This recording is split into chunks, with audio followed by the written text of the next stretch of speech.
جو منتہائی سفر سے گزر گئے ہوتے تو جبرائیل کے ہاتھوں سے پر گئے ہوتے، وہ آسمانوں پہ تشریف لے گئے، ورنہ یہ چاند تارے زمین پر اتر گئے ہوتے۔ وہ آسمانوں پہ تشریف لے گئے، ورنہ یہ چاند تارے زمین پر اتر گئے ہوتے۔ اور وہ مشکلوں کو بھی مشکل میں ڈال دیتا ہے۔ بولے نا سبحان اللہ۔ سیدی سرکار امان ملت تشریف لا رہے ہیں، جیسی ذات ہے ویسا استقبال کریں گے۔ وہ مشکلوں کو بھی مشکل میں ڈال دیتا ہے۔ نعرہ تکبیر، نعرہ رسالت، مسلک اعلی حضرت سیدی سرکار امان ملت۔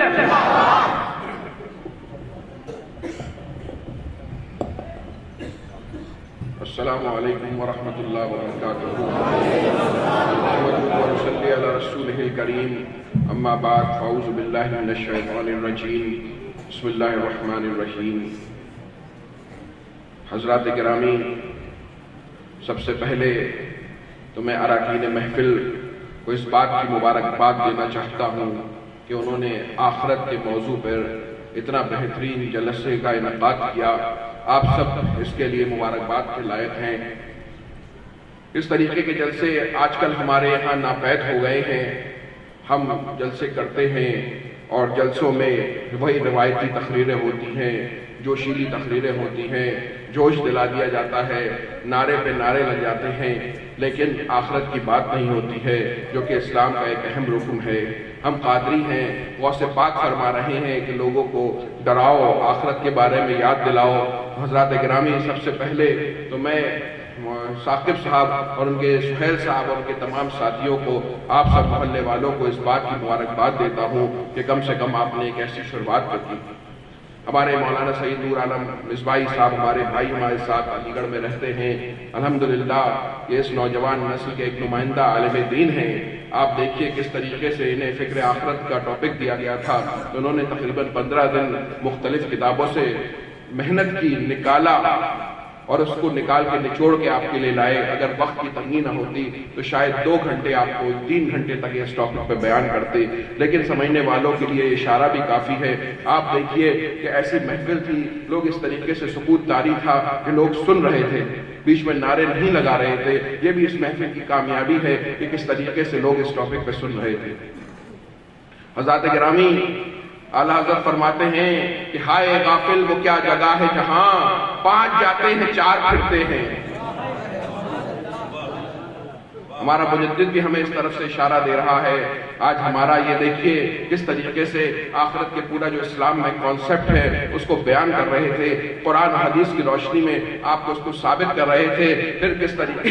سے جو ہے حشر کا مسئلہ ہوگا، کس طریقے سے شفاعت ہوگی، کس طریقے سے ایک آدمی کو بدلہ دیا جائے گا۔ حضرات گرامی، کچھ ہم جاننا نہیں چاہتے ہیں، کچھ ہمارے یہاں اس طریقے کے جلسے نہیں ہوتے ہیں کہ اس طریقے کے بیان ہو۔ آپ لوگ یہاں پر بیٹھے ہیں، میرے پیچھے علماء اکرام بیٹھے ہیں، بہت سے ایسے لوگ ہیں جو محفلیں منعقد کراتے ہیں۔ میں آپ سب سے گزارش کرتا ہوں کہ کیوں نہ ہم اپنے جلسوں کا طرح بدل دیں اور اس طریقے کے جلسے کرائیں جہاں پر ٹاپک دے کر سنجیدہ عالموں کو بلایا جائے اور ان سے کہا جائے کہ تیاری کر کے آؤ، یہ قوم کا پیسہ برباد کرنے کے لیے نہیں ہے۔ قوم لائٹ لگاتی ہے، یہ ٹینٹ لگاتی ہے، علماء اکرام کو بلاتی ہے، نذرانے دیتی ہے، مشائخ اعظام آتے ہیں، کھانوں کے انتظامات ہوتے ہیں، روشنیوں کے انتظامات ہوتے ہیں۔ اس کے بعد اگر جلسے میں وقتی طور پہ جنون پیدا کر دیا جائے، لوگ چلا لیں اور گھر جانے کے بعد نہ انہیں کوئی ڈر ہو، نہ خوف ہو، نہ وہ کوئی دین سیکھیں، تو ایسے جلسوں کا کیا فائدہ؟ یہ تمہارا بھی وقت برباد ہو رہا ہے، ہمارا بھی وقت برباد ہو رہا ہے، اور ایسے جلسوں سے کوئی فائدہ نہیں ہے۔ تو حضرات گرامی، ہم اپنے جلسوں کو ان کا رخ موڑ دیں اور ہم ایسے جلسے کریں، الگ الگ ٹاپکس پہ کریں، رسول پاک صلی اللہ علیہ وسلم کی سیرت کو جاننے کے لیے جلسے کریں، بزرگان دین کی سیرت کو جاننے کے لیے جلسے کریں، اسلام کے احکام کو، اب روزے آنے والے ہیں تو ایک روزوں پہ کانفرنس ہو، زکوٰۃ کے بارے میں جلسے ہوں، آخرت کے بارے میں جلسے ہوں۔ ہم کس دنیا میں جی رہے ہیں؟ آپ نے دیکھا کہ کس طریقے سے ترکی میں زلزلہ آیا اور صرف 30 سیکنڈ کے اندر 40 سے تقریباً بتایا جاتا ہے کہ 30 سے 40 ہزار لوگ اس دنیا کو دست آنے والی سے کوچ کر گئے۔ نہ جانے کتنے لوگ بلڈنگوں میں دبے رہے ہیں، 5 دن سے لوگ دبے پڑے ہوئے ہیں۔ آپ کو معلوم ہے کتنی تکلیفیں ہیں۔ جو آدمی ابھی 3 گھروں کا مالک تھا، وہ 3 روٹیوں کے لیے لائن میں لگا ہوا ہے۔ جو کرایہ دار اور مکان مالک ایک دوسرے کے مکان میں رہتے تھے، آج وہ باہر بیٹھے ہوئے ہیں۔ جو کروڑوں کا بینک بیلنس والا ہے، آج اس کے پاس کھانے کے لیے کوئی چیز نہیں ہے۔ آپ سوچیں، ہماری آنکھوں کے سامنے ایسے مناظر آ رہے ہیں اور تب بھی ہمیں کسی بات کا ڈر نہیں ہے۔ ہم اسٹیٹس پہ گانے لگا رہے ہیں، ناچنے کی تصویریں لگائی جا رہی ہیں۔ میں دیکھ رہا ہوں کہ لوگ، ہمارے مسلمان بھائی، اپنے بچوں کو یہ ڈانس کی ویڈیوز لگا رہے ہیں، بچیوں کی ڈانس کی ویڈیوز لگا رہے ہیں، اس پہ شاباشی دے رہے ہیں، لوگ مبارکباد دے رہے ہیں، اتنا خوش ہو رہے ہیں۔ سوچئے، ایک طرف دنیا میں ایک قیامت کا سما برپا ہوا ہے اور ایک طرف ہم ہیں کہ بالکل بے خوف ہوئے ہیں۔ ہمارے سامنے سے کرونا کا زمانہ بھی گزرا ہے، جہاں پر ایک ہاسپٹل لوگ، میرے محلے میں 12 لوگ ایک ساتھ ختم ہوئے۔ کیا ہم نے یہ سب دیکھا نہیں ہے؟ کیسے تڑپ تڑپ کے طاقتور انسان اس دنیا سے چلا گیا۔ ابھی ہم دیکھتے ہیں کہ ایک نوجوان موٹر سائیکل پہ دندناتا ہوا جاتا ہے، تھوڑی دیر بعد اس کی لاش آ رہی ہوتی ہے۔ کیا ہمیں اس بات کی گارنٹی ہے کہ ہر انسان 80 اور 90 سال جیے گا؟ کیا جوانوں کی موتیں نہیں ہوتی؟ کیا بچوں کی موتیں نہیں ہوتی؟ کیا ابھی ہمیں ترکی میں زلزلہ نہیں دیکھا؟ کیا ہم روز کوئی نہ کوئی محلے میں کسی نہ کسی کے انتقال کی خبر نہیں سنتے ہیں؟ تب بھی ہمیں کسی طریقے کا خوف نہیں ہو رہا ہے۔ ہم اتنے نڈر اور بے خوف ہو گئے ہیں کہ ہم یہ سمجھ رہے ہیں کہ شاید جو ہے ہم نے نہ جانے کیا چیز پالی ہے۔ حضرات گرامی، آئیے ہم روز اپنی آخرت کی تیاری کریں۔ علماء ہمیں بتاتے جا رہے ہیں، ہم بہت عقل مند ہیں، ہمیں ہر چیز کا پتہ ہے، ہمیں معلوم ہے کہ پیور دودھ کہاں ملتا ہے، اچھی سبزی کہاں سے لینی ہے، اچھی شرٹ کہاں سے سلوانی ہے، اچھی میڈیکل نقلی دوا نہیں لینی ہے۔ تو دین کے معاملے میں اتنے ہلکے کیوں پڑ گئے ہیں؟ کیا اس دنیا سے ہمیں جانا نہیں ہے کیا؟ ہم بینک بیلنس تیار کرنے میں، گاڑی خریدنے میں، زندگی کے پلاننگز بنانے میں، جس کا آدھا اپنی موت سے کوئی بشر نہیں، سامان 100 برس کا ہے، پل کی خبر نہیں۔ حضرات گرامی، میں آپ سے یہی گزارش کروں گا کہ جو ماحول اس کانفرنس نے ہمیں دیا ہے، یہ ہمارے نوجوان، اللہ نے انہیں شعور بخشا کہ انہوں نے اس طریقے کی کانفرنس آپ کے لوگوں کو، آپ اس جلسے کے ختم ہونے کے بعد مبارکباد دیجیے گا اور مزید ایسے جلسے کرائیے گا کہ ہمیں اپنی آخرت کی تیاری کرتے رہنا ہے۔ لہر میں عشق رخ شہ کا داغ لے کے چلے، اندھیری رات سنی تھی چراغ لے کے چلے، جنا بنے گی محبان 4 یار کی قبر، جو اپنے سینے میں یہ 4 باغ لے کے چلے۔ تیرے غلاموں کا نقش قدم ہے راہ نجات، وہ کیا بہک سکے جو یہ سراغ لے کے چلے۔ حضرات گرامی، ہم جب تک رسول پاک صلی اللہ علیہ وسلم کے دامن کو اور بزرگان دین کے دامن کو مضبوطی سے پکڑ رہیں گے تو ہی انشاءاللہ ہم رائے راست میں رہیں گے۔ اگر ہم اپنی آخرت میں کامیابی چاہتے ہیں تو سب سے پہلے اپنے عقیدے کو مضبوط کرنا ہوگا۔ عقیدے میں کوئی کمپرومائز کو برداشت نہیں کیا جائے گا۔ اعمال دنیا میں کتنے ہی اچھے ہو، لیکن اگر عقیدہ خراب ہو گیا، اگر رسول پاک صلی اللہ علیہ وسلم سے رشتہ غلامی میں کمی ہے، اگر کوئی یہ مان رہا ہے کہ معاذ اللہ میرے رسول کو تو دیوار پیچھے کا علم نہیں ہے، ہمارا رسول تو کسی اختیار والا نہیں ہے، ان کا علم تو معاذ اللہ ایسا ہے جیسا کسی بچے اور پاگل کا علم ہے، تو معاذ اللہ جس کا رشتہ غلامی اتنا کمزور ہو، جس کا اپنے رسول کے بارے میں عقیدہ ایسا کمزور ہو، جس کے ایمان کی یہ حالت ہو، وہ نمازوں میں سجدے کرتا رہے، وہ زندگی بھر روزے رکھتا رہے، وہ زکاتیں دیتا رہے، وہ کتنا ہی پارسا ہو سے یہ چیز کام نہیں آئے گی۔ اسی طریقے سے اگر کوئی صحابہ اکرام کی گستاخی کرتا ہو، اللہ کے رسول کے پیارے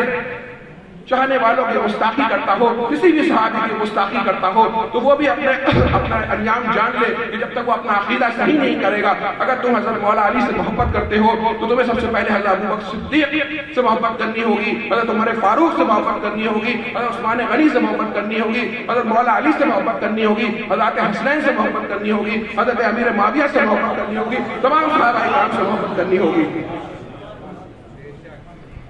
کبھی مولا علی اس کو قبول نہیں کریں گے جو صحابہ اکرام کی گستاخی کرے گا۔ تو سب سے پہلے اپنے عقیدوں کو صحیح کریے۔ بزرگان دین کا وہ کیا بہک سکے جو یہ سراغ لے کے چلے، بزرگان دین کے دامن کو مضبوطی سے پکڑے رہیں۔ جو ہمارے بزرگان دین نے جس طریقے سے ہمیں اسلام دیا ہے اس پہ عمل کرتے رہو تو انشاءاللہ یہ دنیا بھی کامیاب ہوگی اور وہ دنیا بھی کامیاب ہوگی۔ میں دیکھ رہا ہوں کہ ماشاءاللہ ہمارے بہت سے بچے آج کے جلسے میں آئے ہیں آپ کے محلے میں ماشاءاللہ میں نے ثاقب صاحب سے کہا کہ جہاں پر 70-80 سال کے لوگ آئے ہیں وہاں 10-12 سال کے بھی نہ جانے کتنے بچے اس میں موجود ہیں آپ کے محلے میں ماشاءاللہ ایک دینی ماحول ہے میں بچوں کا جوش دیکھ رہا ہوں اللہ تعالیٰ ان کو لمبی عمر عطا فرمائے انہیں بھی اسلام کا سپاہی بنائے آپ لوگ ہمیں چاہیے کہ اپنے بچے یہ جو بچے ہیں یہ نعمت ہیں لوگ آتے ہیں نہ جانے کل سے کتنے لوگ آ چکے ہیں حضرت کے پاس اولاد کے لیے دعا کرانے کے لیے کسی کو 7 سال ہو گئے کسی کو 5 سال ہو گئے اللہ سب کو اولاد عطا فرمائے تو یہ اولاد جس کے لیے ہم روتے ہیں یہ اللہ کی ایک نعمت ہے لیکن جسے اللہ نے اولاد دی ہے وہ اس کو زحمت نہ بنائے اس رحمت کو رحمتی رہنے دے اس اولاد کے بارے میں بھی ہم سے سوال ہوگا اللہ تعالیٰ نے ہمیں اولاد عطا فرمائی ہے ان سے پوچھو کہ جن کے اولاد نہیں ہے تو اس اولاد کا ہماری ذمہ داری بنتی ہے کہ ہم اس کی ایسی تربیت کریں کہ اس کو اپنے لیے توشہ آخرت بنائیں اور خود اس کی زندگی بھی بہترین بنائیں اس کے لیے ہمیں ضروری علم دین سکھانا بہت ضروری ہے آج ہم اسکول اور کالج میں ایڈمیشن کرانے کے لیے چکر لگاتے ہیں بہترین سے بہترین کپڑے ریسٹورنٹ میں اپنے بچوں کو لے جاتے ہیں لیکن ہمیں سب سے پہلے اپنے بچوں کو بنیادی دینی تعلیم دینے کی ضرورت ہے اگر ہم اپنے بچوں کو بنیادی علمی دین نہیں سکھا پائے تو ہمیں اس کا جواب دینا ہوگا حضرات گرامی کیسے مولانا بیان کر رہے تھے کہ وہ جو دن ہوگا کہ جس بکری کو سینگ مارا ہوگا میرے بچوں اللہ کے ہاں جب جواب دینا ہوگا کسی نے کسی پہ ظلم کیا ہوگا اگر کسی بے سینگ والی بکری نے بے سینگ والی بکری کو زخمی کیا ہوگا تو اس دن اس بکری کو سینگ دیا جائے گا اور اس سے بدلہ دلایا جائے گا تو سوچو جو لوگوں کی زمینوں پہ قبضہ کر رہے ہیں جو اپنے بھائیوں کو قتل کر رہے ہیں ان کی زمینوں کو قبضہ کر رہے ہیں بہنوں کے حقوق مار رہے ہیں اس کا مال مار رہے ہیں اس کا مال مار رہے ہیں کیا وہ یہ سوچ رہے ہیں کہ ان سے سوال نہیں ہوگا کیا وہ اللہ سے ڈرتے نہیں ہیں کیا وہ اس دن سے ڈر نہیں رہے ہیں حضرات گرامی یہ توبہ کا وقت ہے اگر بندہ توبہ کر لے تو اللہ تعالیٰ اس کو معاف فرما دیتا ہے سوچئے جس بھائی کے لیے ہم بچپن میں اگر کبھی لڑائی ہو جائے تو ہم اپنے بھائی کے لیے لڑنے پورے محلے سے پہنچ جاتے ہیں اگر کبھی کوئی بھائی انتقال کر جائے تو اس کے چھوٹے چھوٹے بچوں کا حق مار لیتے ہیں اس کی دکان مار لیتے ہیں اس کا بزنس مار لیتے ہیں وہ ہم سے بدلہ نہیں لے پاتا لیکن اللہ کا جواب دینا ہوگا کسی بھائی کی زمین مار لی جاتی ہے اگر کسی نے کسی کی زمین کا اتنا ٹکڑا مارا تو اللہ تعالیٰ کے یہاں اس کا ساتھ دینا اس کے دل توق بنا کے ڈالا جائے گا حضرات گرامی کوئی کسی کو پریشر دے کے اس کی دکان خالی کروا رہا ہے کوئی پولیس کا استعمال کر رہا ہے کوئی کسی کے گھر پہ قبضہ کرنے کی کوشش کر رہا ہے کوئی کسی کا حق ماننے کی کوشش کر رہا ہے یہ ہم کس خواب میں ہیں کوئی ہمیں ہمیشہ تو یہاں نہیں رہنا ہے کچھ چیزیں ہم چھوڑ دیں کچھ فائدے جو حرام فائدے انہیں چھوڑ دیں لیکن اپنی آخرت کی تیاری کریں ہم یہ نیت کر کے اس کانفرنس سے اٹھیں کہ ہم اپنے لیے توشہ آخرت تیار کریں گے روز تھوڑا کریں گے تو انشاءاللہ ہمارے لیے ہم اس لائق ہوں گے کہ اس دنیا سے جا سکیں اس کے بعد بھی بہت کمی ہوگی اللہ رب العزت اپنے پیارے محبوب صلی اللہ تعالیٰ علیہ وسلم سب کے سفر میں معاف فرما دے گا لیکن اگر ہم اپنے آپ کو اتنے جری ہو جائیں اور اتنے نڈر ہو جائیں کہ اللہ کے بندوں پہ ظلم کرے بےمانیاں کریں چوری چکاری کریں سود جو کہ حرام ہے ہم سود پہ پیسہ لے لے کے اپنی عیاشیاں کر رہے ہیں سود پہ پیسہ لے کے شادیاں کر رہے ہیں پارٹیاں کر رہے ہیں گھر بنا رہے ہیں تو حضرات گرامی ہم کیوں ایسی چیز کر رہے ہیں کہ جس زندگی کا ہمیں معلوم نہیں ہے جس زندگی میں ہمیں یہ نہیں پتا کہ ہم صبح سو کے اٹھیں گے یا نہیں اٹھیں گے اس زندگی میں یہ نقلی زندگی تھوڑے دن کی زندگی ہے جو ہم یہاں ایک مسافر کی طرح ہے حدیث کے مطابق ہم یہاں پر ایک مسافر کی طرح ہیں اور مسافر جو ہے کسی سے بہت زیادہ رشتے نہیں بنایا کرتا ہے اس کی اپنے سفر پہ نظر رہتی ہے آپ کانپور والے کبھی سورت جاتے ہیں کبھی دلی جاتے ہیں کبھی بمبئی جاتے ہیں اپنے سامان خریدنے جاتے ہیں آپ کو بزنس کرنا ہوتا ہے آپ ٹرین میں سفر کر رہے ہوتے ہیں تھوڑا سا زیادہ راہ ہوتا ہے ایک اٹیچی ہوتی ہے زیادہ کسی سے بات چیت نہیں کرتے صرف ضرورت بھر کا تعلق رکھتے ہیں اپنے مشن اپنے گول پہ نظر رکھتے ہیں سامان کو لے کے واپس آ جاتے ہیں تو ویسے ہی یہ دنیا میں ہم مسافر کی طرح ہیں اور یہ کوئی ایسی بات تو نہیں ہے کہ اسے سمجھانے کے لیے کوئی آپ کو میتھس کی موٹی موٹی کتابیں پڑھنے پڑے سمپل بات ہے ہر دن کوئی نہ کوئی اس دنیا کو چھوڑ کے چلا جا رہا ہے اس کے بینک بیلنس چھوٹا جا رہا ہے اس کی دولت چھوٹی جا رہی ہے اس کے بیوی بچے چھوٹے جا رہے ہیں اس کا نام چھوٹا جا رہا ہے سوچئے ان لوگوں کو جا کے دیکھیے جو اسپتالوں میں پڑے ہوئے ہیں جو ہٹے کٹے نوجوان تھے اور ایسے کمزور ہو گئے ہیں ایسی بیماریوں میں مبتلا ہیں کہ آج وہ اپنے ہاتھ سے پانی بھی نہیں پی سکتے ہیں خدا سے خوف کرو اس دن سے خوف کرو اور ہمیشہ ایمان پہ خاتمے کی دعا کرو ہمارے بزرگان دین نے ہمیں ہمیشہ ایمان پہ خاتمہ ہی درج کیا ہے تو حضرات گرامی بات زیادہ ہو رہی ہے، بس اس کانفرنس کا یہ جو جلسہ ہوا ہے فکر آخرت اپنے دل میں لے کے جائیں اور فکر آخرت کو اڑا نہ دیں، روز آخرت کی فکر کریں، انشاءاللہ تیاریاں کریں گے، ہمارے پیپر میں بہت سی کمیاں رہ جائیں گی، اللہ رب العزت معاف فرمائے گا، لیکن اپنی تیاری تو کرنے کی ضرورت ہے۔ آج کل بچوں کے فون آ رہے ہیں، میرا ایگزام ہے دعا کریے، 10 کا ایگزام ہے، 12 کا ایگزام ہے، کتنی محنت کر رہے ہیں، سب کو چھوڑ کے اپنے ایگزام میں لگے ہیں، تو یہ چھوٹے سے ایگزام کا یہ عالم ہے تو اس بڑے ایگزام کا کیا عالم ہوگا کہ کسی کہ نبی بھی جو ہے وہ خاموش کھڑے ہوں گے۔ آپ سوچئے انبیاء بھی خاموش کھڑے ہوں گے اللہ رب العزت کی بارگاہ میں، تو اس ایگزام کا کیا عالم ہوگا۔ حضرات گرامی ہمیں اس امتحان کی تیاری کرنی ہے، ہمیں سب سے پہلے اللہ رب العزت نے جو ہم پہ فرائض ہمیں دیے ہیں 5 وقت کی نماز ادا کرنی ہے۔ اب رمضان شریف آنے والا ہے، میں دیکھتا ہوں ہمارے ہٹے کٹے نوجوان جو ہیں وہ روزے نہیں رکھ رہے ہیں اور بے شرمی سے جو ہے لوگوں کے سامنے آ کے کھا رہے ہیں، پی رہے ہیں، کہہ رہے ہیں ہم تھک جاتے ہیں۔ روزوں کے بیٹا کوئی معافی نہیں ہے،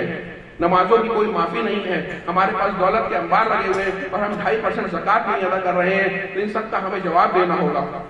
حضرات گرامی ہم نیت کریں، ہم اللہ رب العزت کی بارگاہ میں آج محررہ شریف سے تاج المشائخ تشریف لائے ہیں، ان کے چہرے کی زیارت کریں اور ان کو گواہ بنا کر سچی توبہ کریں، اللہ تعالیٰ بندے کی توبہ قبول فرمانے والا ہوتا ہے۔ صحابہ اکرام حضرت ابو بکر صدیق جو افضل البشر بعد الانبیاء ہیں،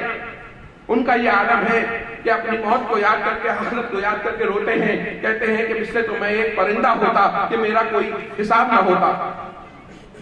حضرات گرامی یہ ان کا عالم ہے۔ مرشد اعظم ہند حضور احسن العلماء رات کو 3 بجے اٹھ جایا کرتے تھے اور اشرفی اپنی کتاب میں فرماتے ہیں کہ اکثر میری آنکھ ان کے رونے سے کھلا کرتی تھی، میں سوچتا تھا یہ اتنی بڑی عمر کے آدمی رو کیوں رہے ہیں۔ فکر آخرت میں